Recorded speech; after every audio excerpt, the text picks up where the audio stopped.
Em 1939, a Alemanha começava a se apoderar da Europa. Guerra.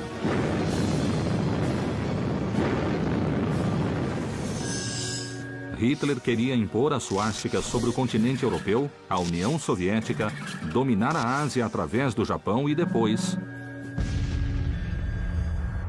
a América. Mas como Hitler pensava fazer uma invasão do outro lado do oceano?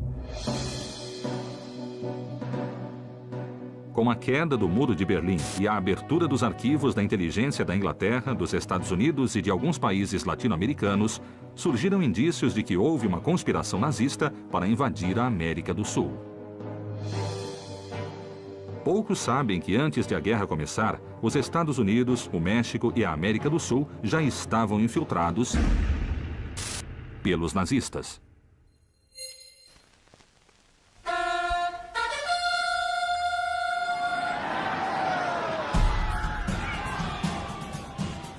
Tão grande foi a ambição de Hitler que ele quis criar na Argentina, no Chile, no Brasil, no México e até nos Estados Unidos pequenos exércitos formados por nazistas locais. Esse plano realmente existiu? Muitos negam, mas se não foi assim, como se explica esta imagem de Nova York em 1938? Ou este ato público em Buenos Aires? Como pôde haver este desfile de forças nazistas no Rio de Janeiro? Vamos nos situar por um momento no princípio da década de 1930 e deixemos que os fatos falem por si mesmos. Veremos como a história poderia ter sido diferente quando o Terceiro Reich tentou estender seu poder na América.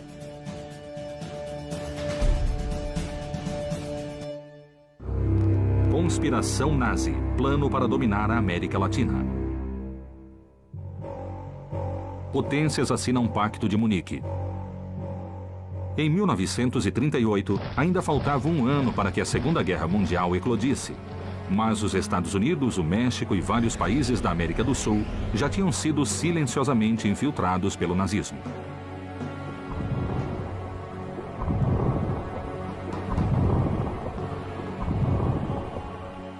Como foi possível um movimento como o nacional-socialismo, de raiz exclusivamente germânica, ter tamanha influência em países que logo seriam seus inimigos? E isso só foi possível com uma conspiração bem planejada e executada com precisão.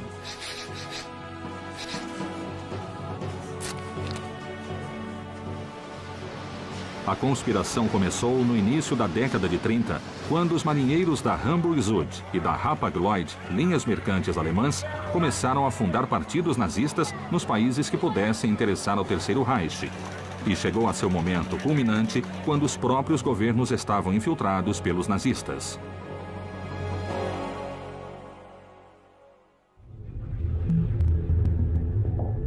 Quem foram os encarregados de levar adiante essa tarefa? Não é fácil determinar isso, já que parte da estratégia implicava em apagar ou confundir os rastros de todos os seus movimentos.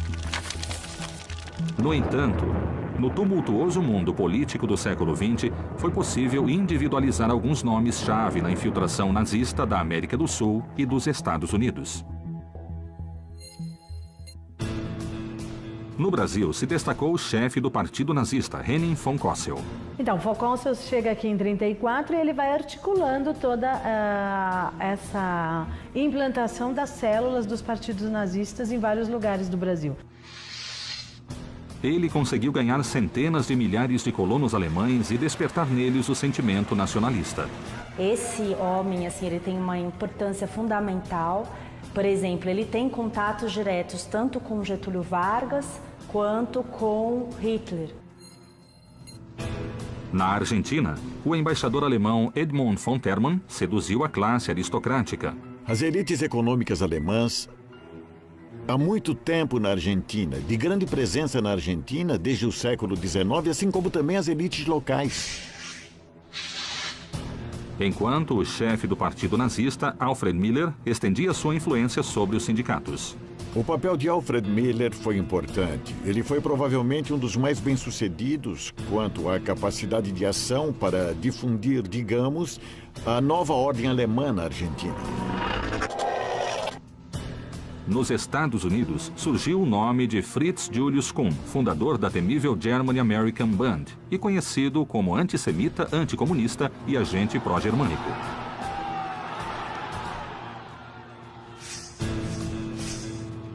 Jorge González Fomarés fez o mesmo no Chile, fundando o importante movimento nacional socialista chileno, o MNS.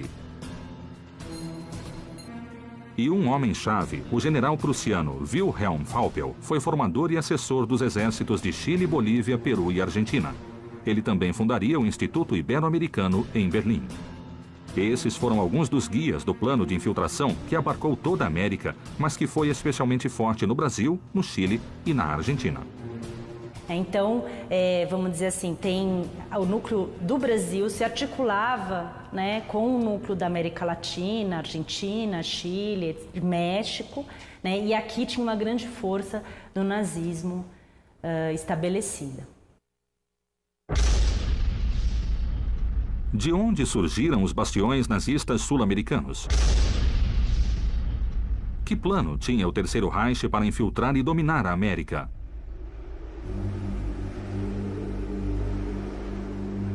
O plano nazista pode ser dividido em 4 fases e teve um êxito até hoje surpreendente. Fase 1. A juventude. A penetração ideológica nos jovens americanos através das escolas das comunidades alemãs. Em um país democrático, um cidadão bem educado é um democrata.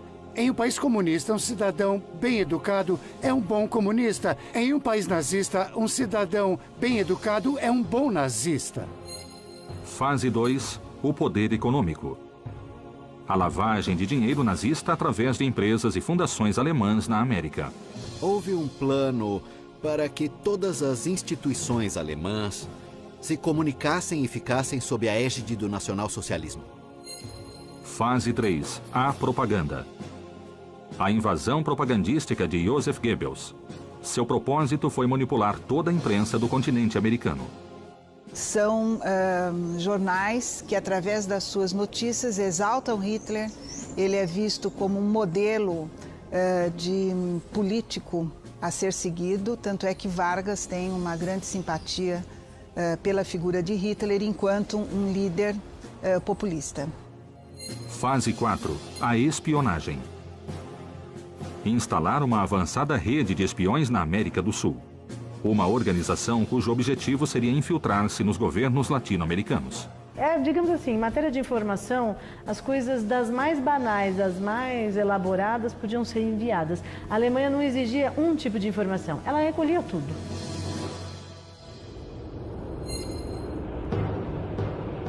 Nada poderia deter o avanço do Terceiro Reich. Foi necessário que 2 inimigos naturais, o comunismo e o capitalismo, se unissem para vencê-lo. Mas a tentativa de dominar o mundo avançava. A fase 1 da conspiração se pôs em marcha e a infiltração nazista nas escolas e instituições alemãs começou.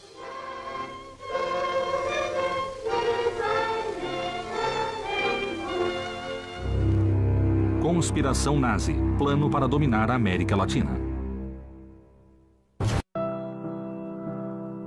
A infância é o momento de maior inocência. Mas é também o momento em que os ensinamentos ficam marcados a fogo para a vida toda.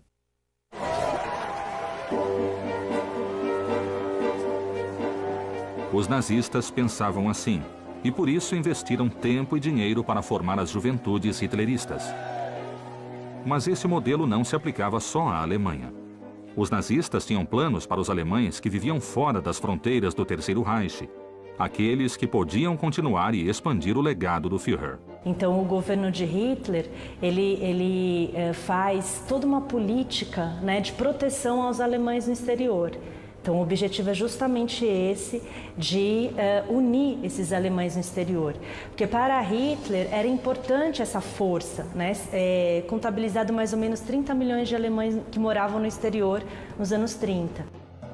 Esse foi o ponto de partida da fase número 1 da infiltração nazista. Fase 1.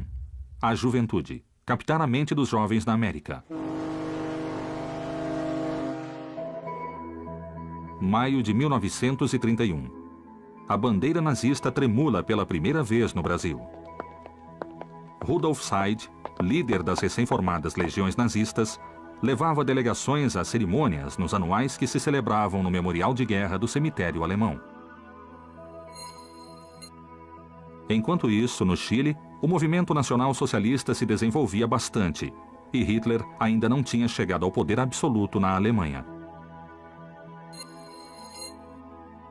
Esse mesmo ano, Willy Kohn, Richard Seizig e o general von Nauer fundaram a NSDAP, filial chilena e argentina do Partido Nazista Alemão para o exterior.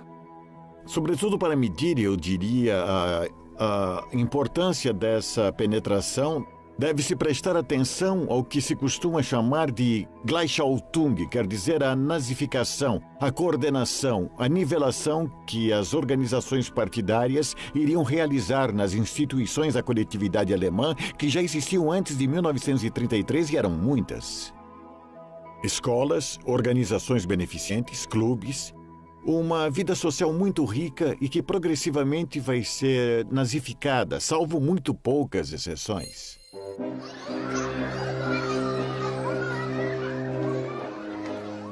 Foram os alunos das escolas alemãs que se encarregaram de levar a seus lares as boas notícias chegadas da Europa. O mundo já não estava preso entre o capitalismo e o comunismo. A Alemanha tinha outra proposta: o nacional-socialismo.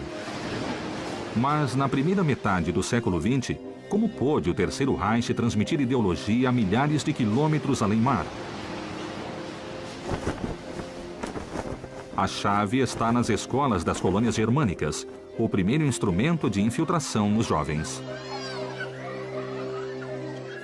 Essas escolas recebiam subsídios da Alemanha e demonstraram ser absolutamente permeáveis às diretrizes do nazismo. Até em alguns discursos de Hitler aparece essa grande importância que ele dá à juventude. Porque ele diz, né, nós estamos velhos, ele volta seus olhos para essa juventude que é formada. Do Terceiro Reich chegavam ondas de professores especialmente treinados para doutrinar os jovens em teoria do nazismo. Havia docentes que vinham da Alemanha e que traziam os programas educativos da Alemanha, ensinavam em função da ideologia racista e, além do mais, esses docentes deviam ser filiados ao Partido Nazista. Muitos desses professores eram agentes secretos e sequer falavam inglês, espanhol ou português, mas conheciam os pontos fracos dos jovens estrangeiros e lhes repetiam exatamente o que precisavam ouvir: as palavras de Hitler. Mas toda pessoa de sangue alemão, não importa onde viva, pertence ao Reich nazista. Alemães ou descendentes de alemães, muitas vezes com nada além de uma gota de sangue alemão nas veias, de repente ouvem dizer que são como deuses, não sujeitos às leis do país em que vivem e a quem devem lealdade. Segundo os nazistas, o alemão era uma criatura especial que ficava alemã para sempre, até a 6ª ou 7ª geração, e deveria receber ordens de Berlim.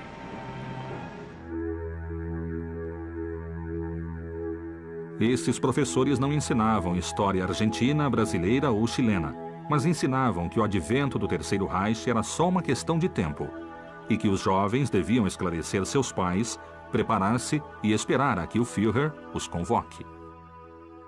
Havia 203 escolas que organizaram um sistema escolar que estava, de alguma maneira, aglutinado, alinhado com a ideologia nacional-socialista. Pouco a pouco, o ideário desses jovens se converteu em um mundo unido sob a férrea disciplina do nacional-socialismo, além até de suas próprias bandeiras. Sua aspiração máxima era serem admitidos nas juventudes hitleristas, que dentro da comunidade alemã se escondiam em organizações como a dos escoteiros. Na Argentina foi criada a Juventude Hitlerista, que contava com um braço da Liga de Donzelas Alemãs, a Bund Deutscher Madel. Em ambas, somente eram aceitos filhos de alemães.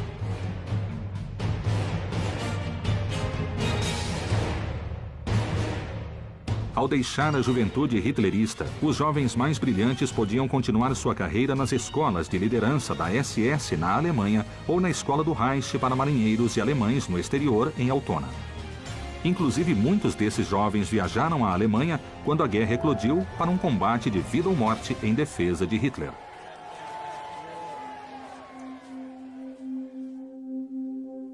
A maioria morreu na frente de batalha.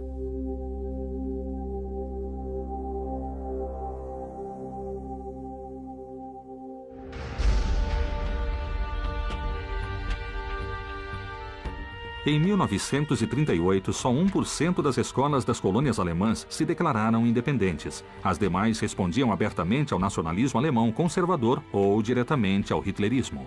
Por exemplo, a Escola Alemã de Vila Mariana, em São Paulo, os professores compareciam uniformizados, com a suástica no ombro, saudavam seus alunos com Heil Hitler, enfim, todo o conteúdo era muito semelhante ao conteúdo ensinado na Alemanha nazista. Os programas de estudo vinham diretamente da Alemanha. Os alemães dissidentes, judeus ou não, se viram na situação de nenhuma escola de sua coletividade aceitar seus filhos.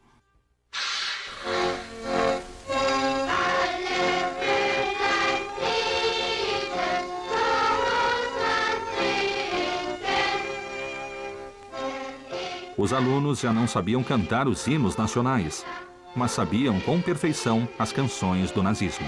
Até o material didático, as canções, por exemplo, eu cheguei a ver um livro de canções, com as mesmas canções. A Horst Wessel Lied, que é uma grande canção muito declamada naquela época, era ensinada também à juventude alemã no Brasil.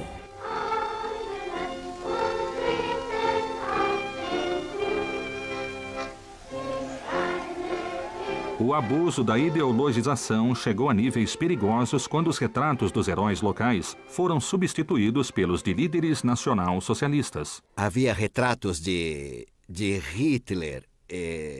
Ensinava-se, basicamente, a cultura alemã em linha, digamos, do que é a lógica do nacionalsocialismo, os princípios raciais.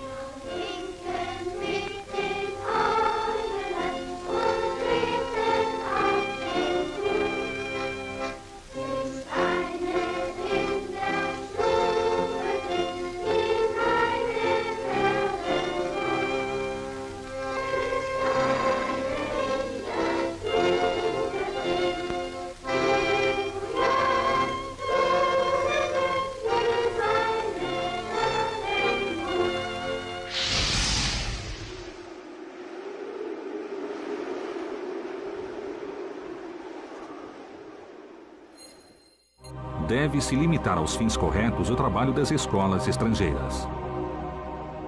Aos escalões oficiais começaram a chegar rumores. Dizia-se que nas escolas alemãs ignorava-se a educação cívica e se fomentava o desprezo pelos não-arianos. Os filhos de judeus foram discriminados e expulsos.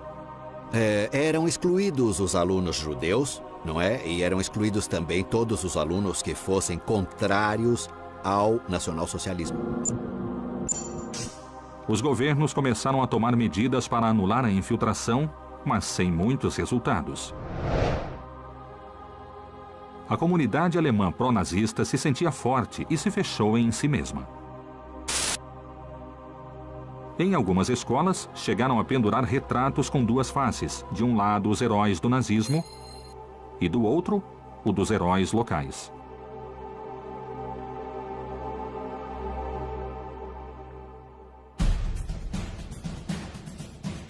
Em 18 de maio de 1938, começou na Câmara dos Deputados da Nação Argentina um caloroso debate, no qual os deputados Raul da Monte Taborda e Henrique Dickmann denunciaram as atividades nacional-socialistas no país. Algo parecido ocorreu em todo o Cone Sul. Os ministérios da educação dos respectivos países tomaram nota da situação. Mas o que podiam fazer os governos americanos frente a tal avanço sem entrar em conflito com uma Alemanha cada vez mais militarizada e poderosa?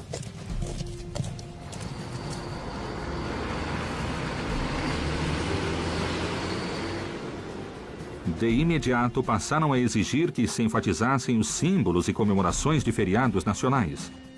Também se decretou a proibição do uso de idiomas estrangeiros nas escolas particulares e qualquer doutrinamento político e prática racista.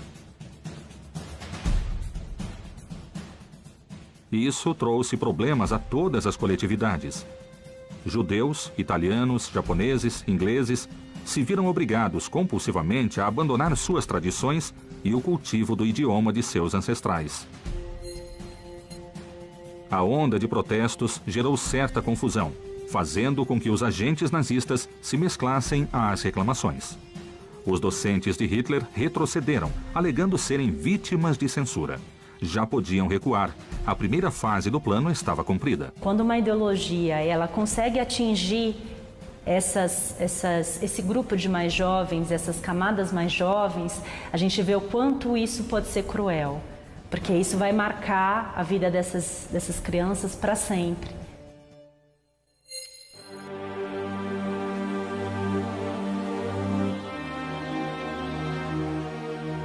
Em vários lugares da América Latina, dezenas de milhares de jovens estavam convencidos de fazer parte de um mundo novo, de um Reich, de um império que duraria 1000 anos, como disse Hitler.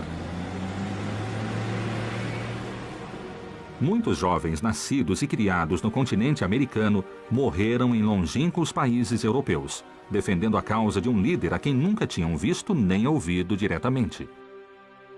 Muitos outros ficaram esperando a ordem para se lançar em defesa da causa, uma ordem que nunca chegou.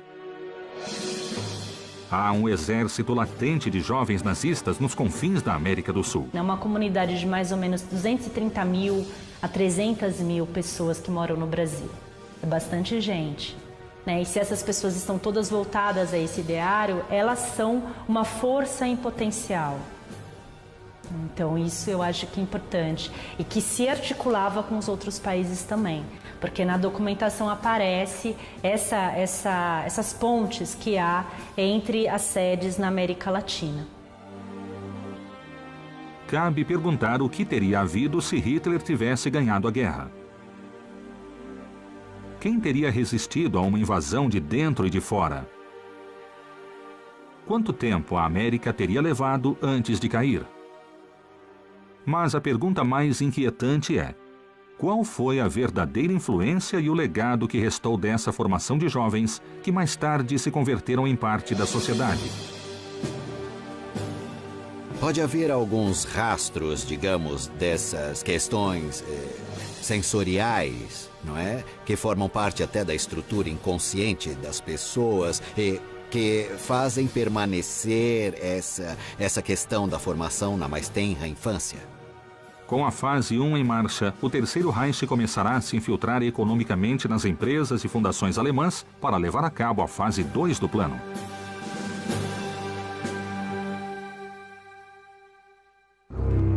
Conspiração nazi, plano para dominar a América Latina.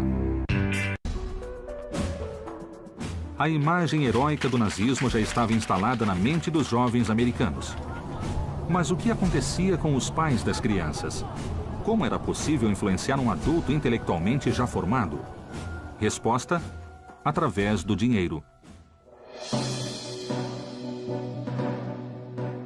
A fase 2 do plano nazista visou diretamente a infiltração no poder econômico na América com 2 objetivos. O primeiro era comprar vontades e estabelecer zonas de controle nazista em todo o continente. O segundo era branquear os capitais usurpados aos inimigos do Reich. No princípio, o Terceiro Reich se infiltrou na economia sul-americana por vias comerciais legítimas, embaixadas, consulados e grandes empresas alemãs. Simultaneamente, a diplomacia nazista desembarcou na América do Sul e avançou sobre o resto da sociedade em uma infiltração sutil e ininterrupta.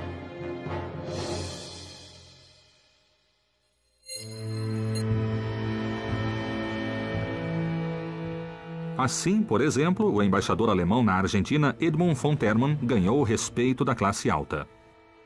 Bom, o que von Termann tentou foi recrutar apoios para a ação da Alemanha no exterior através de contatos um pouco mais discretos, um pouco mais sutis com a elite econômica local e a elite econômica que já existia da coletividade alemã. Graças à sua influência, von Terman conseguiu converter instituições fechadas e tradicionalistas em centros de captação e prestação de favores nazistas, como o caso do Clube Hípico Alemão. O Clube Hípico Alemão serviu de base para a chamada SS Montada. A compra de armamentos por parte das Forças Armadas deu ocasião a estranhas comissões que os militares latino-americanos aprenderam a receber com discrição.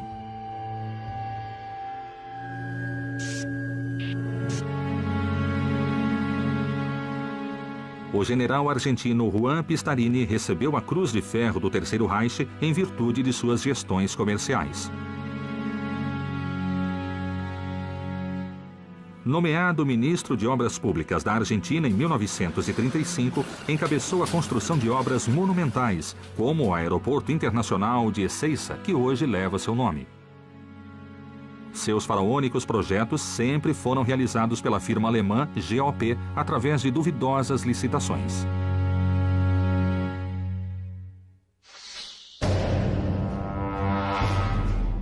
Mas a Argentina não foi a única beneficiária de todas essas atenções. No Brasil, no fim da década de 30, o presidente Getúlio Vargas enviou seu filho, Lutero Vargas, para estudar na Alemanha, de onde ele voltou casado com uma afiliada do partido nazista, Ingeborg Tenheff, com quem teve uma filha, Cândida. Ela era secretária de um desses grandes aí, não sei se do Goering. Saiu no jornal Estado de São Paulo, você encontra a matéria. E casa-se com essa alemã, traz para cá, ela fica meio escondida no Rio de Janeiro e tem uma filha. Vargas percebia o nazismo como um valioso aliado na luta anticomunista e, com isso, a Alemanha se tornou o segundo país em volume de comércio exterior brasileiro. Você percebe, principalmente entre 1935, que é um momento aqui no Brasil de repressão bastante intensa aos comunistas, você encontra em vários momentos manifestações públicas e entrevistas junto à imprensa, onde Vargas declara publicamente uma certa exaltação à Alemanha enquanto uma nação moderna, um paradigma de nação a ser imitado. As alianças econômicas rapidamente abriram caminho a alianças políticas. De fato, o governo brasileiro decidiu enviar a sua elite policial à Alemanha para que seja treinada pela própria Gestapo. Lutero chega a enviar, então, para Getúlio Vargas, no Rio de Janeiro, o regimento e vamos dizer, as normas de uma escola de educação física, que nesse momento aparece como um incentivo à formação de um homem brasileiro, branco, de olhos azuis, no modelo do ariano puro alemão.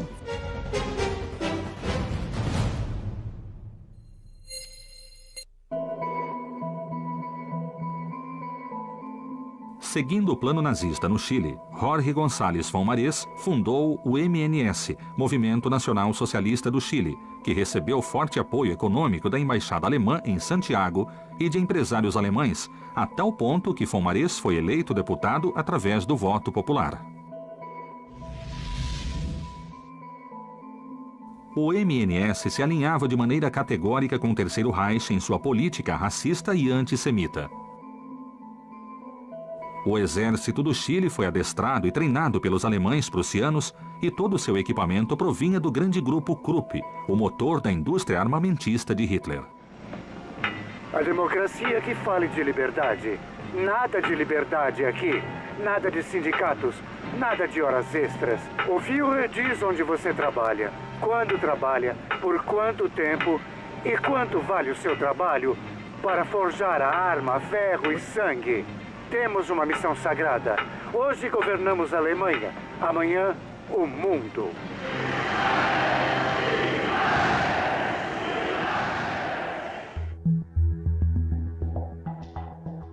Mas os nazistas sabiam muito bem que a única maneira de erigir uma ditadura era ganhar apoio maciço das classes trabalhadoras. Sabiam também que uma má colheita, uma hipoteca ou a morte do gado eram fatores que fatalmente conduziam à bancarrota. Talvez fosse o plano mais simples, ajudar os necessitados. Por exemplo, no ano de 1937, uma seca destruiu várias colheitas de forragem na região semiárida do Brasil, Argentina e Paraguai, deixando produtores, trabalhadores e peões à beira da miséria. Para os governos, um punhado de colonos perder tudo o que tinha parecia ser um problema menor. Foi então que se tornou presente o generoso braço do Terceiro Reich. E o auxílio teve a forma de ajuda econômica líquida e sonante, que chegava por meio de organizações de bem-estar social nazista, salvando esses homens da quebra. Esses trabalhadores não esqueceriam mais que o nazismo lhes estendeu a mão. E também, para os não-alemães, o exemplo do que o nazismo fazia por sua gente era algo digno de levar em conta. A partir desse momento, em uma remota região do noroeste argentino, foi possível ver uma imagem destas. E imagens com mínimas variações se repetiam no sertão brasileiro.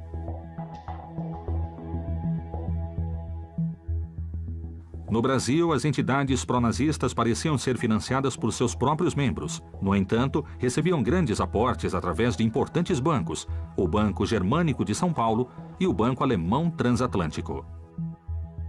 Porque as empresas alemãs estabelecidas no Brasil, os bancos alemães, eles financiavam também esse partido, financiavam campanhas importantes para o governo alemão, como o auxílio de inverno.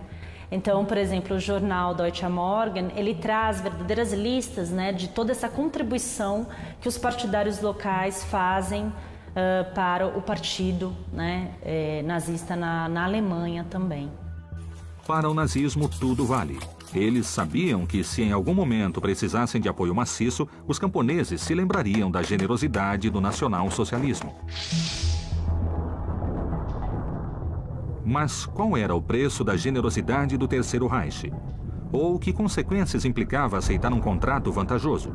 Com que juros se cobravam os favores? Nos anos 30, obviamente, junto com os investimentos alemães, começaram a aparecer também setores pró-nazistas. As empresas que fizeram tratos com o nazismo subitamente se encontraram frente à ordem inescapável de ter de expulsar clientes e sócios judeus. Tratava-se, em muitos casos, de empresas gigantescas, firmas como Bayer, Thyssen, AEG e o Hospital Alemão, entre outras. Os bancos, usualmente intermediários do comércio internacional, também foram afetados pela expulsão compulsiva de muitos judeus que ocupavam cargos-chave. Caíram contratos e antigas relações comerciais foram perdidas.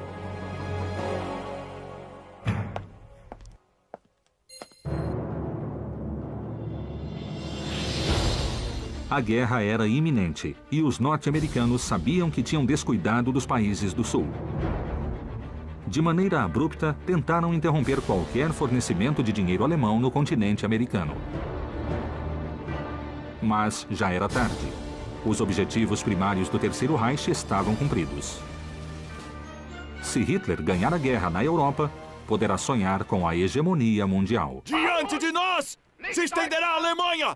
Dentro de nós marchará a Alemanha! E atrás de nós virá a Alemanha!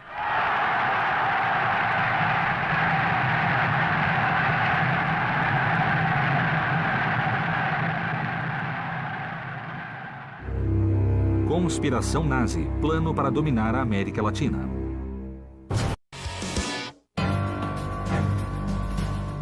A fase 1 captou a mente dos jovens colonos alemães. A fase 2, a vontade de seus pais. Agora, a fase 3 vai procurar fazer com que a opinião pública faça a balança pesar a favor do nazismo, para conseguir o apoio tanto dos descendentes de alemães como dos próprios americanos. O cérebro do plano? Ninguém menos do que o ministro de propaganda de Hitler, Joseph Goebbels.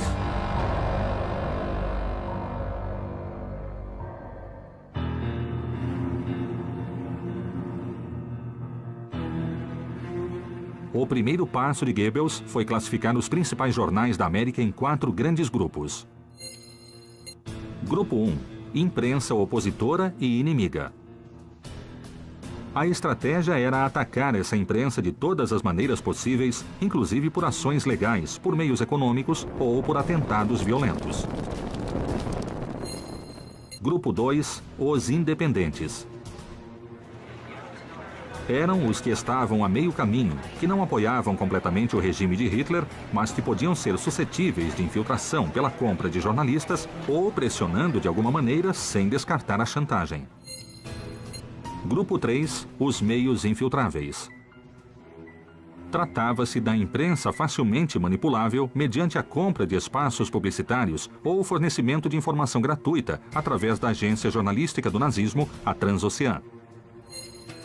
Grupo 4. Os meios decididamente pró-nazistas. Esses meios seriam apoiados e seu crescimento seria fortemente incentivado mediante subsídios diretos e informações cuidadosamente selecionadas. Esse foi o caso de Crisol, Bandeira Argentina, Clarinada, Pampero e essa série de publicações reconhecidamente nacionalistas e pró-nazistas. Como parte do plano originado na Alemanha, na Argentina, o jornal La Razón programou a partir de 1933 um suplemento especial chamado A Nova Alemanha, que chegou a incluir uma foto autografada do Führer de presente para os leitores. Uma saudação de Hitler.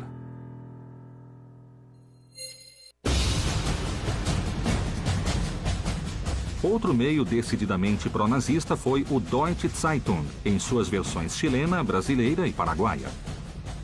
Mas, sem dúvida, foi a versão argentina, o Deutsche La Plata Zeitung, que se tornou o jornal mais importante da comunidade alemã pró-nazista de toda a América.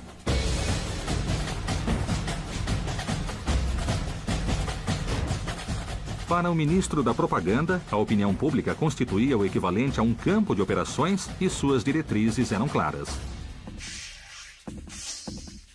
Com essa lógica, os meios pró-nazistas teriam de aumentar sua tiragem em todo lugar. Mas como as diretrizes de um líder do Terceiro Reich em Berlim chegavam até um pequeno jornal regional do interior de um país sul-americano? Os anunciantes desses meios eram agentes nazistas como Georg Benn, supostamente um comerciante de máquinas agrícolas que girava dinheiro através da embaixada alemã em Buenos Aires. A embaixada alemã financiava o Deutsche La Plata Zeitung, financiava os meios fiéis, também tinha uma política, digamos, de cooptação, ou melhor, de sedução dirigida aos intelectuais argentinos. Muitos jornais regionais não tinham acesso à informação paga das prestigiosas agências de notícias internacionais. Para isso foi criada uma agência de notícias chamada Transocean, não é? Que distribuía notícias em forma gratuita. Além disso, recebiam publicidade, sabe? E se sustentavam, em alguns casos, recebiam dinheiro sem sequer fazer publicidade. Em 1934, as bibliotecas nacionais, particulares e públicas começaram a receber milhares e milhares de panfletos propagandísticos. Com a mesma generosidade foram distribuídos livros alemães de doutrinamento. Todos os jornais pró-fascistas de Berlim estavam ao alcance de quem quisesse lê-los. Sim, você percebe na documentação histórica que existe nos arquivos brasileiros que havia uma propaganda nazista muito bem organizada, sistemática, através de jornais, através de uma rede, vamos dizer assim, de espionagem. E essas redes de espionagem estão realmente a serviço do Terceiro Reich. Os panfletos eram impressos em Hamburgo e entravam nos países destinatários através de malas diplomáticas. Em seguida, eram distribuídos pelas embaixadas alemãs ou pela Sandstede na Argentina, no Chile ou no Brasil.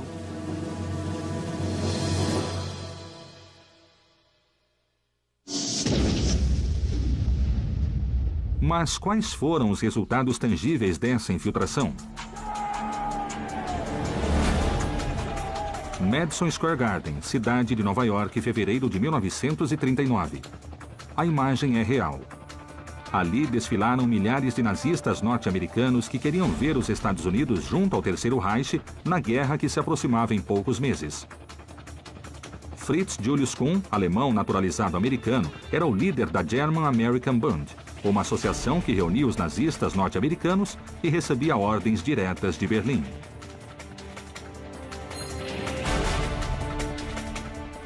Poucos meses antes, no extremo sul do continente, a cidade de Buenos Aires foi testemunha de um encontro similar que reuniu 20 mil pessoas em um dos maiores atos nazistas realizado fora das fronteiras do Terceiro Reich.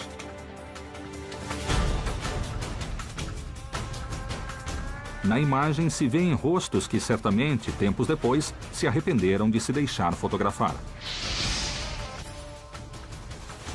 Políticos, empresários e até o fundador de um dos jornais mais democráticos do país, na época acompanharam com atenção as palavras de Alfred Miller, o líder do Partido Nazista na Argentina.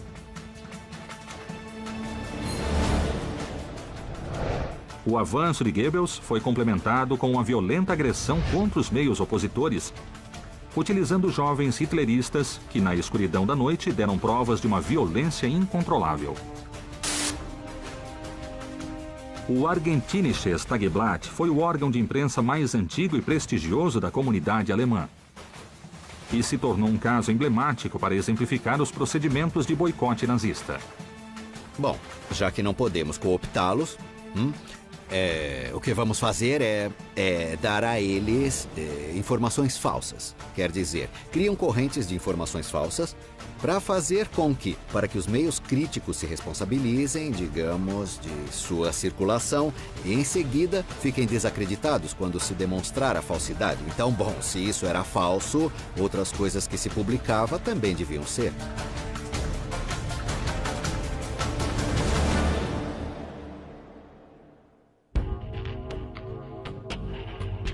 Ante a insistência de um jornal em defender sua linha editorial, ataques anônimos lançaram bombas incendiárias contra a redação e as rotativas durante várias noites. Quebrem tudo! Ah! O plano de Goebbels não se limitou à imprensa escrita. O rádio começou a ser um meio de comunicação importante e o Terceiro Reich começou a tirar partido dele, dispondo assim da mais moderna tecnologia. Quando a guerra eclodiu, já havia uma rede enorme no Cone Sul da América e as notícias da Europa chegavam com a versão do Terceiro Reich. Fogo! De repente, o perigo chegou perto. Países conquistados pelos nazistas têm possessões fora da Europa. As possessões estão na América. Enquanto os nazistas tomam navios franceses na Martinica, enquanto invadem campos de petróleo holandeses em Curaçao, enquanto se apoderam da base naval francesa de Dakar para invadir a América do Sul, no Brasil há mais de 1 milhão de alemães vivendo exatamente como na Alemanha. 1.200 escolas alemãs com livros didáticos e professores nazistas e jornais nazistas. Na Argentina, há clubes atléticos alemães similares ao movimento da juventude hitlerista, organizados exclusivamente para alemães. Eis a quinta coluna pronta para agir. Confeitaria alemã, barbearia alemã, loja de ferragens alemã. A terceira fase da invasão sul-americana teve seu momento de glória. Em grandes setores do Ocidente, Alemanha e nazismo foram considerados sinônimos de modernidade. Os Estados Unidos decidiram reagir à guerra dos meios de comunicação com suas figuras mais populares. Conspiração nazi, plano para dominar a América Latina.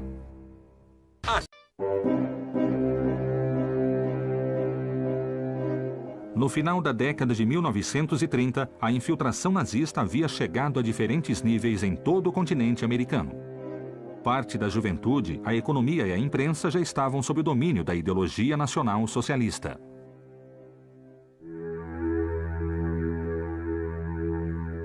Os Estados Unidos, cegos em sua paranoia anticomunista, perceberam, tarde demais, que o sul da América estava infiltrado.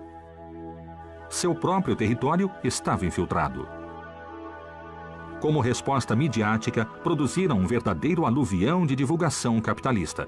Surgiram super-heróis vestidos com as cores da bandeira norte-americana e filmes de guerra, e muitos personagens populares da época foram convocados a participar. Os Estados Unidos utilizaram grande quantidade de figuras e de gente e de propaganda em termos de incorporar, digamos, a América Latina à sua esfera de influência. É por eles que o Walt Disney, verdadeiro emblema americano, iniciou uma viagem visitando os países mais influenciados pelo nazismo, como Brasil, Chile e Argentina. A mando do presidente Roosevelt, Disney fez sua viagem como parte da política norte-americana de boa vizinhança, pela qual se deixou fotografar vestido de gaúcho, dançando samba e celebrando os costumes sul-americanos, tentando contrabalançar o avanço nazista, persuadindo os latinos do estilo de vida norte-americano. O que eles pretendiam era a expansão de sua área de influência. E como parte da expansão de sua área de influência, faziam a promoção de valores, de cultura, de imagens, do ideário, do sistema político. Procuramos alto padrão em saneamento, pureza dos alimentos, assistência médica. Nossos hospitais são modelo para o mundo. Queremos o melhor para o homem, a mulher e a criança. Mas, apesar de tudo, jamais perderemos a fé no futuro. Acreditamos no futuro e construímos o futuro. Sim, construímos para o futuro. Isso é a América. Esse é o estilo de vida pelo qual lutamos. Porque havia uma propaganda do perigo alemão, né? Principalmente, vamos dizer, infiltrada pela Inglaterra, pelos Estados Unidos no Brasil. Então, havia realmente folhetos falando que haveria uma invasão à América Latina, né, que essa propaganda completamente negativa relacionada ao nazismo. Estivemos adormecidos e, enquanto dormíamos, nossos inimigos planejaram e agiram. De embaixadas e consulados em toda a América, eles reuniram mais informação sobre o hemisfério ocidental do que nós mesmos. Na América Latina, centenas de embaixadas, consulados e empresas alemãs vêm fazendo tudo o que podem para fazer amigos para Hitler e para espalhar suspeita e antagonismo aos Estados Unidos. O mesmo se dá com centenas de clubes sociais e atléticos alemães. Exatamente como tem feito aqui, em toda a América Latina eles organizaram, treinaram e, em muitos casos, nazificaram totalmente comunidades inteiras, na maioria de origem alemã. Um tumulto aqui, um distúrbio ali, confusão, pânico, e a quinta coluna assume. Dividir para conquistar aqui e na Europa. Assim, começou uma guerra sem armas. Goebbels e o alto comando do Terceiro Reich jogavam pesado e procuraram contrabalançar a propaganda capitalista na América pela mão de figuras conhecidas e influentes, como Henry Ford, o inventor do automóvel e empresário multimilionário, Joe Kennedy, embaixador dos Estados Unidos na Grã-Bretanha e pai do clã Kennedy, e o Duque de Windsor, herdeiro do trono do Reino Unido. Todos se mostraram afinados à causa nacional socialista e mantiveram relações políticas e comerciais com Hitler, inclusive durante o conflito armado. E a máquina do nacionalsocialismo contou com a adesão de milhares de políticos e empresários captados no continente. A questão da infiltração política, da presença nazista, ela tem muito a ver com essa característica do nacionalismo e com essa característica da comunidade alemã, de que ela preserva tudo que é da Alemanha, inclusive as suas questões políticas. Henry Ford, tão identificado com o estilo de vida liberal americano, promoveu o antissemitismo em um jornal de sua propriedade no Michigan, The Dearborn Independent. Um homem reconhecido, a quem o nazismo outorgou uma cruz de ferro, uma medalha, e que deixará patente tanto a sua admiração por Hitler quanto o seu antissemitismo. Ele foi o grande tradutor e também editor dos protocolos dos sábios de Sion e difusor disso através do mundo, particularmente em inglês e nos Estados Unidos.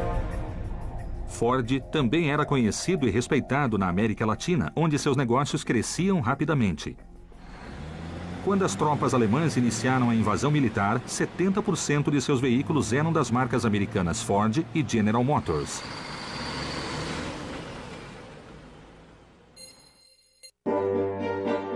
Joe Kennedy, por seu lado, tentou atrasar a entrada de seu país na guerra e apoiou publicamente o Führer.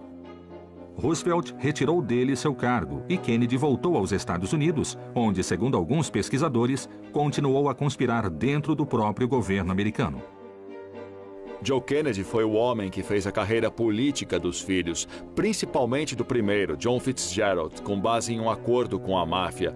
Ao mesmo tempo, ele sempre se disse pró-norte-americano e não teve nenhum problema em apoiar Roosevelt quanto à guerra. Da mesma maneira que não teve problema em fazer sua fortuna contrabandeando álcool durante a proibição. Ia se vincular ao nazismo e fazer negócios. Mas o plano de Goebbels se expandiu muito mais. Eduardo VIII, Duque de Windsor, conhecido mundialmente por haver abdicado ao trono da Inglaterra por causa do amor por uma mulher plebeia, era outro suposto agente de infiltração nazista. Cartas, telegramas codificados e notas secretas enviadas desde o Ministério de Relações Exteriores inglês a funcionários e embaixadores demonstram que Eduardo VIII era simpatizante dos nazistas e representava uma preocupação para Churchill. Meses depois de abdicar ao trono, em 1937, ele fez uma viagem a Berlim, onde foi recebido por Adolf Hitler e foi acolhido com honras de chefe de Estado. Ali, o Duque visitou fábricas, instalações e viu desfilar junto ao Führer a imponente Wehrmacht. Ele expressou abertamente seu desejo de paz com a Alemanha e a criação de uma frente comum para lutar contra o comunismo. Algumas pesquisas sugerem que um triunfo nazista podia ser. Quando a guerra explodiu em 1939, o Duque foi enviado para a França e depois viajou à Espanha e Portugal. Ali ele voltou a ser vinculado com a espionagem e teve contato permanente com líderes nazistas. Para evitar o escândalo de prendê-lo, o Duque foi enviado como governador às Bahamas, um país casualmente americano.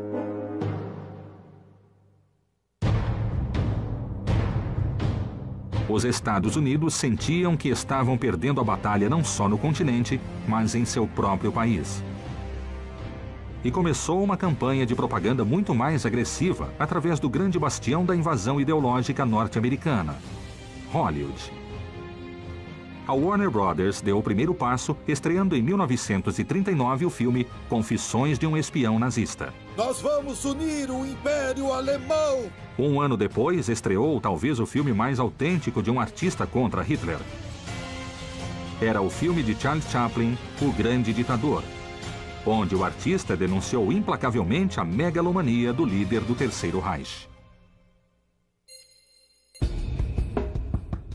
Os diretores norte-americanos Orson Welles e Ernest Lubitsch e os diretores europeus Alfred Hitchcock e Fritz Lang se somaram à luta. Seus filmes não só foram exibidos nos Estados Unidos, mas foram distribuídos em toda a América Latina.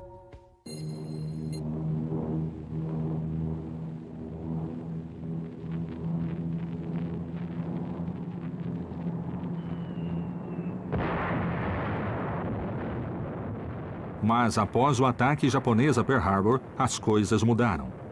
Os Estados Unidos entraram na guerra e a propaganda se tornou mais agressiva e direta. A pressão sobre os países latino-americanos passou a ser quase uma ameaça. Com certeza, havia uma pressão norte-americana realmente muito grande. Eu acho que a grande responsável também da entrada do Brasil na Segunda Guerra ao lado dos aliados foi essa pressão norte-americana, que é sentida, né, na década de 30 e 40. Com a guerra midiática em marcha, o plano de invasão acelerou o passo para cumprir a última fase, preparando o que talvez foi a maior rede de espionagem da história.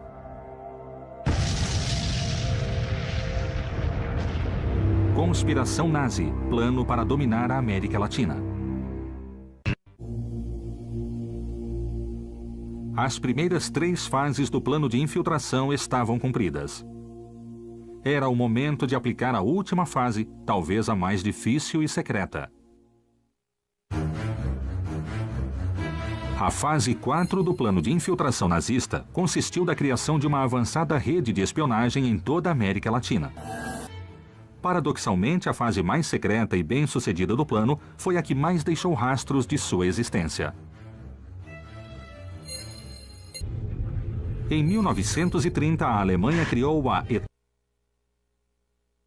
uma rede de apoio e abastecimento naval com base em portos grandes e pequenos, concebida em virtude de uma possível guerra com a Inglaterra.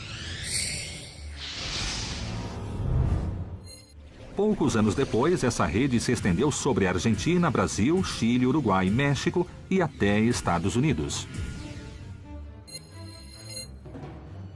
Mas que provas reais existem de sua presença? Quais foram seus sucessos? Os primeiros enclaves portuários interconectados rapidamente começaram a operar em tarefas de espionagem e doutrinamento.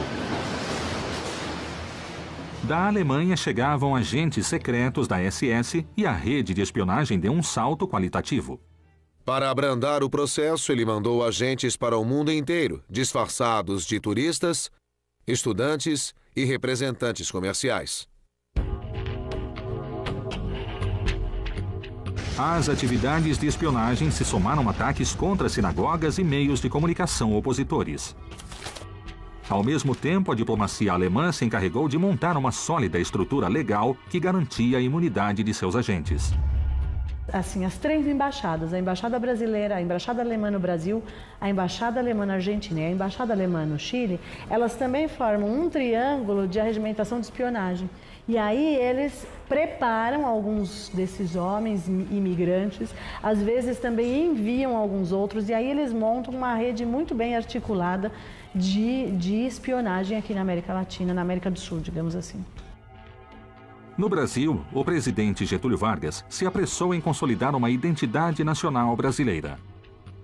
Nesse contexto, tomou como exemplo o avanço nacional-socialista alemão como modelo e, em 1937, criou o chamado Estado Novo, onde, mediante um golpe de Estado, dissolveu o Congresso e reformou a Constituição brasileira ao melhor estilo do Terceiro Reich. Bom, a Constituição de 1937 ela é inspirada na Constituição fascista e modelada segundo os parâmetros de uma Constituição que restringe os direitos do cidadão. Você tem ali um total incentivo, vamos dizer, à repressão, à censura e a um fechamento desse momento dos últimos, vamos dizer, das últimas luzes de um pensamento democrático. Por outro lado, a filial chilena do Partido Nacional Socialista Alemão reuniu combatentes alemães da Primeira Guerra que aderiram ao nazismo com renovado entusiasmo. Esses velhos guerreiros fizeram o papel de instrutores de várias disciplinas militares nas Forças Armadas do Chile, difundindo ali sua ideologia e fanatismo nacionalistas.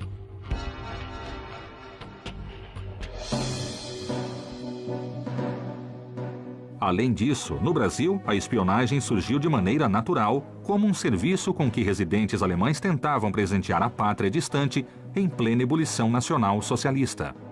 E a população alemã, em vários momentos, ela é colaboracionista da polícia política.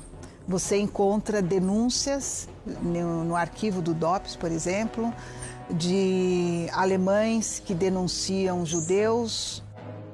Desenvolveu-se então uma variante de espionagem diferente, não através de agentes alemães, mas através de cidadãos que tentavam fazer chegar ao Terceiro Reich qualquer informação que pudesse ajudar.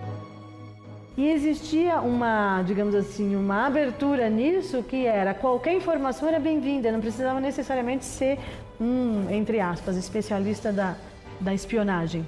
Então qualquer trabalho nesse sentido era bem-vindo.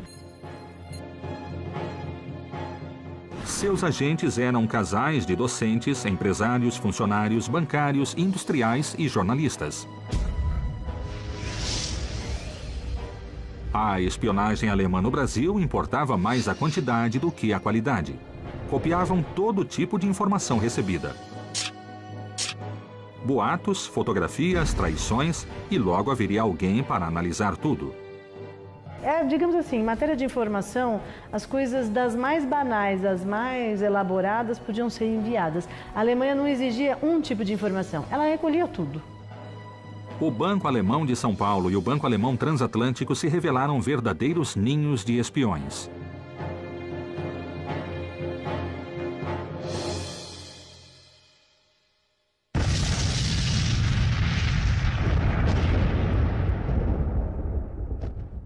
Mas em 1942, o Brasil surpreendentemente entrou na guerra do lado dos aliados. A rede de espionagem foi submetida a uma dura perseguição que a obrigou a se reorganizar na clandestinidade. Os próprios policiais brasileiros treinados pela Gestapo passaram a se dedicar a procurar e prender nazistas no Rio de Janeiro, em São Paulo e no sul do Brasil. No primeiro semestre de 42, os espiões são rapidamente identificados. Então isso demonstra como a polícia, de certa forma, acompanhava, né? Até a gente tem também essa documentação que demonstra como a polícia acompanhava o passo dessas pessoas sem necessariamente reprimi-los. Depois de 42, a repressão é intensa.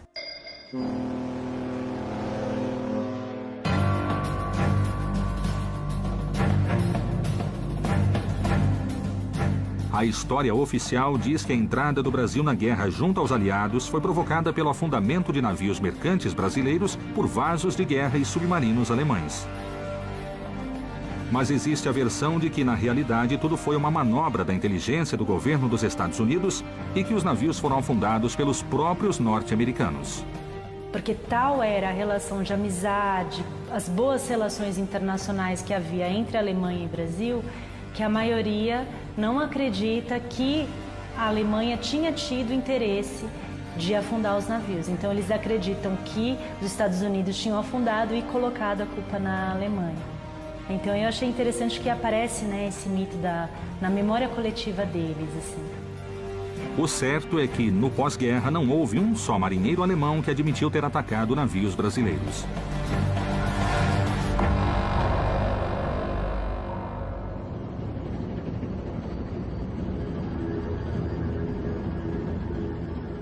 Outro dado a levar em conta é que, assim que rompeu relações com o eixo, o Brasil foi imediatamente favorecido pelos Estados Unidos com uma política de créditos brandos e atualização de armamentos.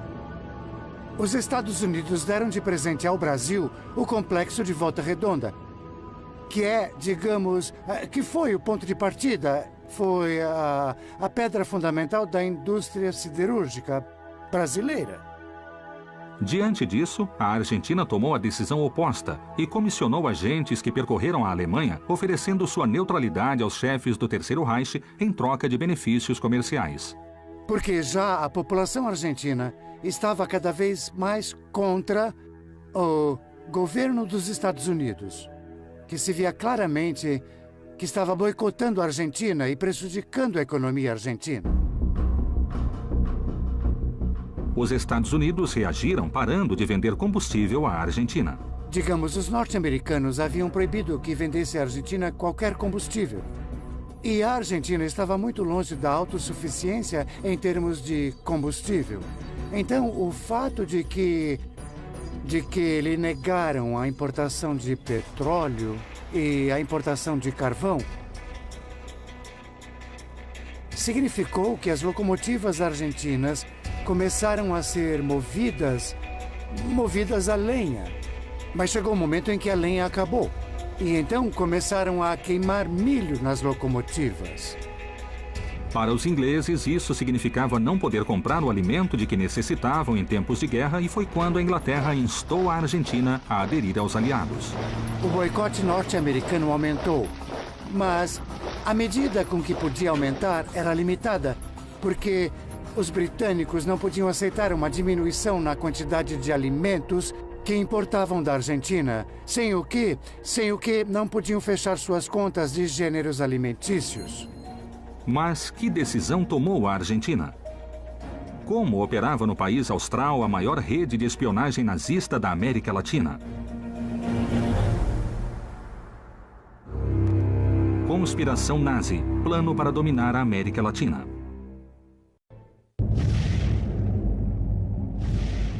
O Terceiro Reich avançava em um plano sem limites para cumprir a quarta e última fase de infiltração, mediante uma gigantesca rede de espionagem na América.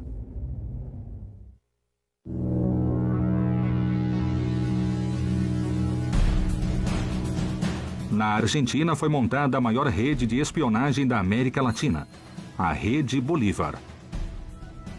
Werner Kenneck, Hans Harnisch e Wolf Franzog foram os primeiros nomes dessa organização, cujo poder e alcance nunca foram totalmente esclarecidos. Koenig era genro de Ludwig Freud, poderoso empresário da coletividade alemã, com acesso direto ao Führer e o mais próximo contato alemão do jovem Juan Domingo Perón. Koenig recebeu a incumbência de instalar um radiotransmissor secreto para poder enviar informações a Berlim. Franz Fock, por sua vez, se encarregou do controle de rádio da aviação militar e ainda teve ordens para desenhar e montar a denominada Rede Bolívar, um sofisticado conjunto de transmissores secretos apoiados pela Orga-T, organização técnica, e distribuídos por todo o território. A Rede Bolívar acabou sendo uma das melhores organizações da espionagem nazista da Segunda Guerra. Só na Argentina tinha uma frota de automóveis, transmissores portáteis, casas seguras e 10 sítios para transmissoras.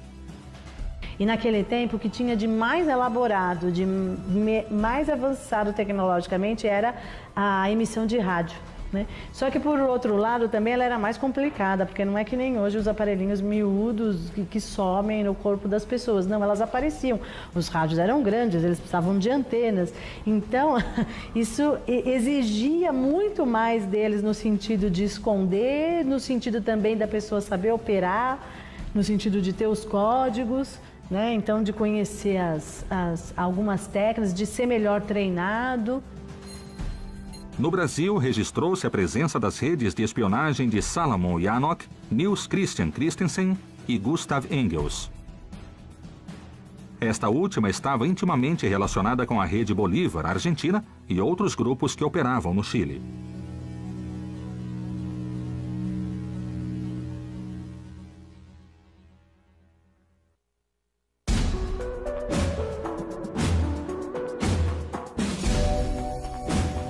Segundo relatórios da Polícia Política Brasileira, os espiões se valiam de meios como tinta invisível, pseudônimos, marcas ocultas nos passaportes, códigos telegráficos, correios, cartas disfarçadas, técnicas de microponto e microfotografias e, principalmente, estações de radiotransmissão clandestinas.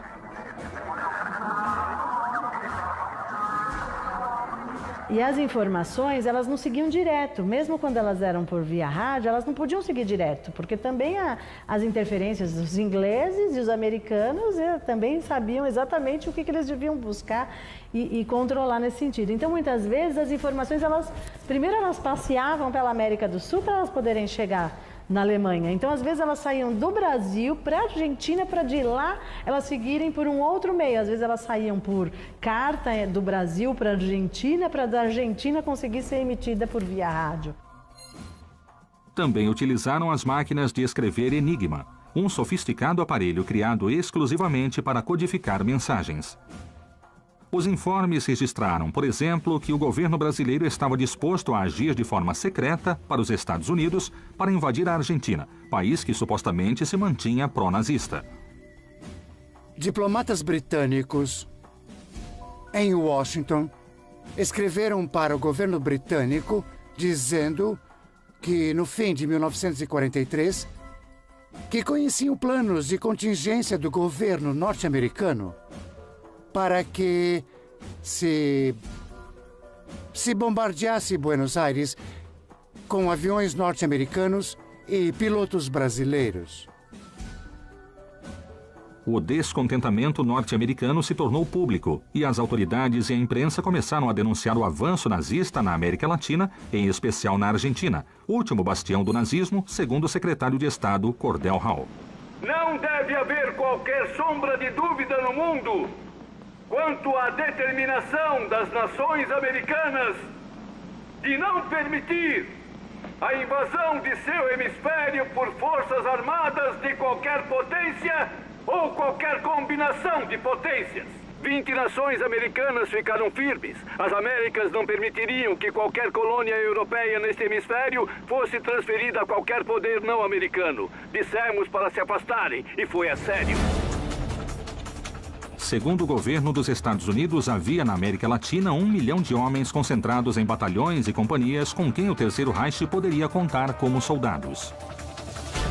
Nos documentos policiais a gente também encontra. Os policiais acreditavam que o Brasil podia ser tomado todo pelas colônias de alemães no Brasil. Talvez os colonos agricultores lá do Rio Grande do Sul nem sequer imaginassem isso, mas os policiais do Rio de Janeiro, de São Paulo, de Porto Alegre, achavam que era a entrada de Hitler no Brasil era pelas colônias alemãs. Em fevereiro de 1944, o presidente americano Franklin Delano Roosevelt aprovou a entrega de armas ao Brasil e a pressão econômica à República Argentina. Ordenou o deslocamento de parte da frota americana à área do Rio da Prata, preparando um plano de invasão do território argentino. Peço a este Congresso autoridade e fundos suficientes para fabricar armamento, munição e suprimentos de guerra adicionais para serem entregues às nações que estão no momento em guerra contra nações agressoras. Nosso papel mais útil e imediato é agir como um arsenal para eles, assim como para nós mesmos. Vamos mandar sempre em número crescente jipes, aviões, tanques, armas. Esse é nosso propósito e nosso pedido. Com os norte-americanos ameaçando a região, o coronel Perón, então vice-presidente, enviou à Alemanha e à Itália o nacionalista Juan Carlos Goyeneche, com a missão de oferecer a neutralidade da Argentina em troca de tecnologia e armamento. Goyeneche chegou à Alemanha e conseguiu sua esperada entrevista com o chefe das SS, Heinrich Himmler, e com o ministro das Relações Exteriores, von Ribbentrop. O que Goyeneche fez foi, deliberadamente, abrir a porta a outra forma de infiltração e penetração política alemã, que é o financiamento ilegal dos partidos nacionalistas contra, bem, a tendência de apoio aos aliados. Goyeneche teve uma boa recepção, mas a guerra tinha começado a se complicar para a Alemanha, que já não abastecia suas frentes de batalha.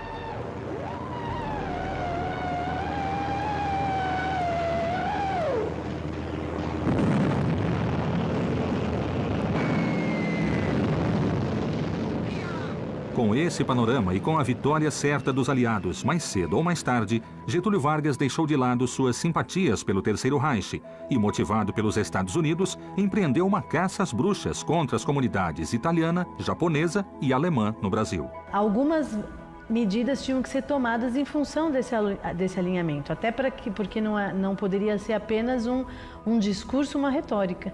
Precisavam determinadas ações que demonstrassem esse alinhamento.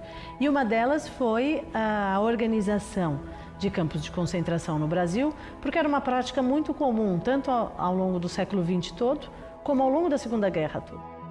A chamada polícia política não teve piedade e prendeu todo e qualquer suspeito, confiscou equipamento e propaganda nazista e as principais personalidades da comunidade alemã foram presas. Mas o chefe do partido nazista no Brasil, Henning von Kossel, conseguiu fugir habilmente e voltar à Alemanha.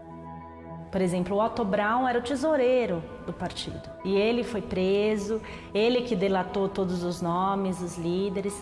Mas os grandes líderes, por exemplo, Hans-Henning von Kossel, que é o chefe do partido nazista, ele sai do Brasil logo que há a declaração de guerra contrária, né? O rompimento das relações diplomáticas. Aí ele sai num navio em direção à Alemanha, junto com outros, né, representantes do governo diplomático alemão, tal. Então, eu acho que a caça às suásticas ele se dá mais para os peixes pequenos. Na Argentina, ante a resistência do governo, o chefe do partido nazista, Alfred Miller, foi deportado. Mais tarde, o embaixador do Terceiro Reich, Edmund von Termann, teria a mesma sorte.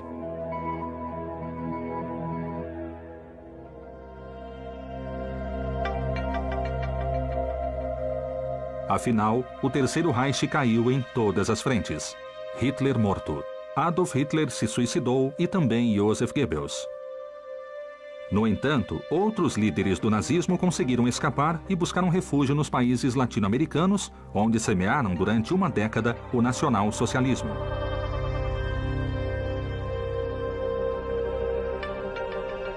A infiltração nazista na América do Sul permitiu que o Terceiro Reich minimizasse suas perdas materiais e humanas. e se ocultasse fragmentado, mas disposto a sustentar sua identidade, sua ideologia e fazer planos.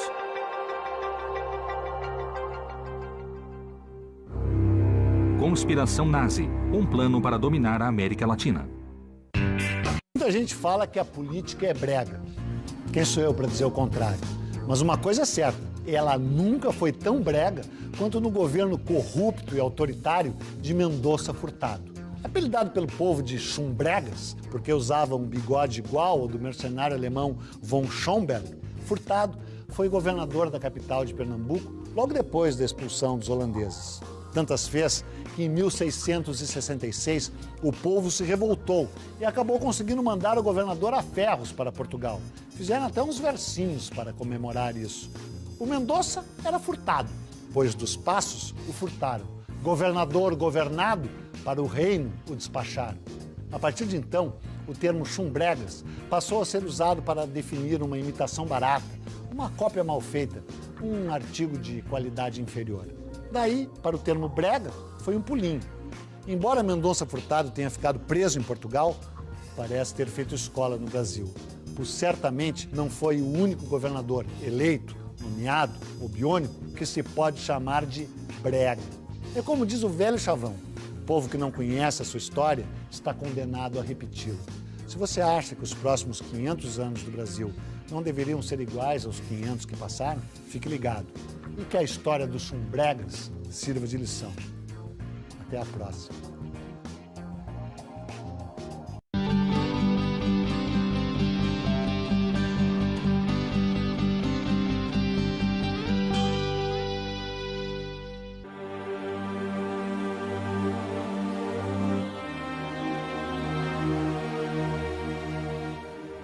Em 2 de maio de 1945, Berlim se rendeu às tropas russas.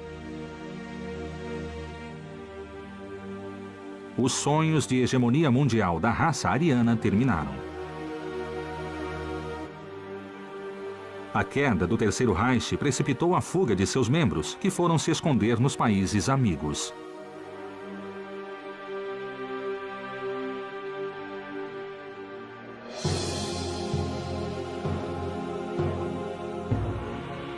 O que aconteceu com as centenas de milhares de nazistas reconhecidos da América do Sul?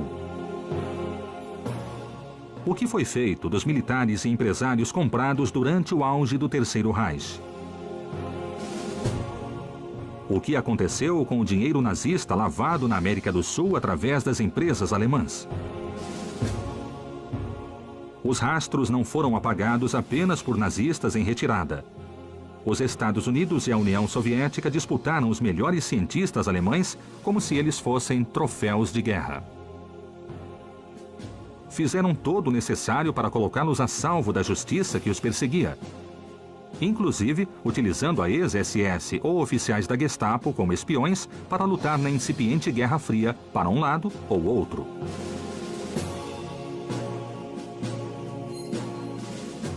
Os governos disputaram os cientistas e deram a eles novas identidades e um passado limpo.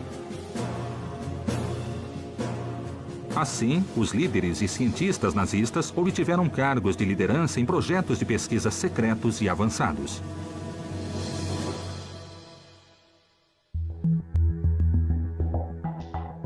O caso paradigmático foi o de Wernher von Braun, que havia sido líder da famosa equipe de foguetes nazista que operava no laboratório secreto de Peenemünde, na costa do Mar Báltico. Ali construíram os primeiros mísseis balísticos da história, os V1 e V2, na fábrica de Mittelwerk, onde trabalhava mão de obra escrava. O V2 foi precursor de todos os foguetes e mísseis da era moderna. Até o último dia da Segunda Guerra Mundial, esses mísseis causaram danos terríveis às cidades britânicas.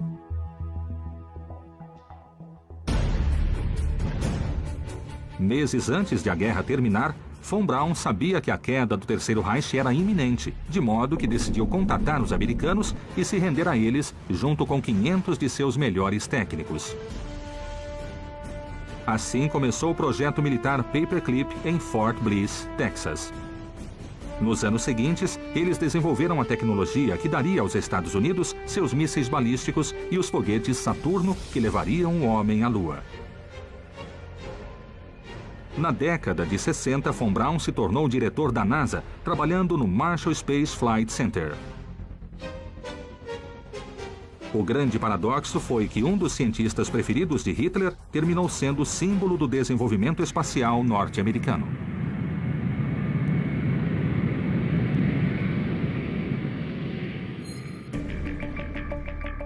Seguindo o exemplo deles, a Argentina de Perón já havia importado o engenheiro Kurt Tank e sua equipe de desenhistas aeronáuticos.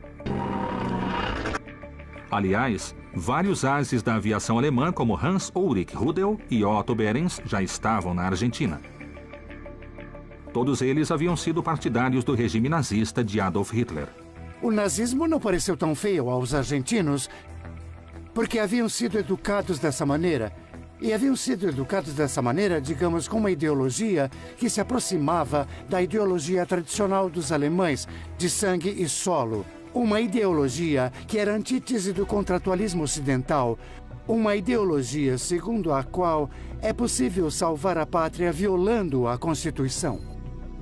Obviamente, muitos dos ideólogos do Terceiro Reich se suicidaram ou foram julgados ou encarcerados pelo resto da vida. No entanto, a imensa maioria encontrou ajuda. A rede de espionagem nazista ainda funcionava. Após 1945, o governo brasileiro persiste na emissão de circulares secretas, proibindo a entrada de judeus sobreviventes do Holocausto no Brasil. Então, essa é uma questão a ser considerada. E, por outro lado, o governo brasileiro, então, já no governo Dutra, ele facilita a entrada de nazistas no Brasil. Muitos especialistas afirmam que não houve um plano mestre do Terceiro Reich para se apoderar da América Latina, que o continente americano não era prioridade para Hitler. Mas as imagens e documentos encontrados em nossa investigação não deixam dúvidas quanto à infiltração sem precedentes que os países mais influentes da região sofreram, inclusive anos antes de a Segunda Grande Guerra acontecer, bem além das prioridades de Adolf Hitler. No início, poucas pessoas se dispunham a falar. E agora, elas estão falando mais. Eu acredito que elas estão já próximas à morte e elas conseguem olhar com mais distanciamento esse trauma relacionado à vida delas. Mas quantos líderes foram realmente apanhados? Quantos nazistas conseguiram se esconder durante muitíssimos anos no mundo inteiro e aumentar suas fortunas? O que foi feito das obras de arte e joias usurpadas que nunca foram recuperadas por seus verdadeiros donos? Muitos funcionários nazistas trabalharam dentro de governos democráticos ou em ditaduras da América, ou em empresas alemãs que ressurgiram das cinzas e com dinheiro lavado, com uma ideologia que impregnou vários ditadores ao longo do continente por décadas. É uma história que foi até certo momento silenciada, considerando que parte dos arquivos brasileiros estiveram vedados à consulta pública até 1995. Se analisarmos as evidências e avaliarmos os resultados finais, poderemos afirmar que a infiltração nazista na América obteve uma vitória dentro da derrota. A conspiração nazista, na realidade, nunca terminou. Obviamente, até hoje, a gente que lá dentro e sem poder, digamos, reconhecer publicamente, continua a idealizar o Terceiro Reich.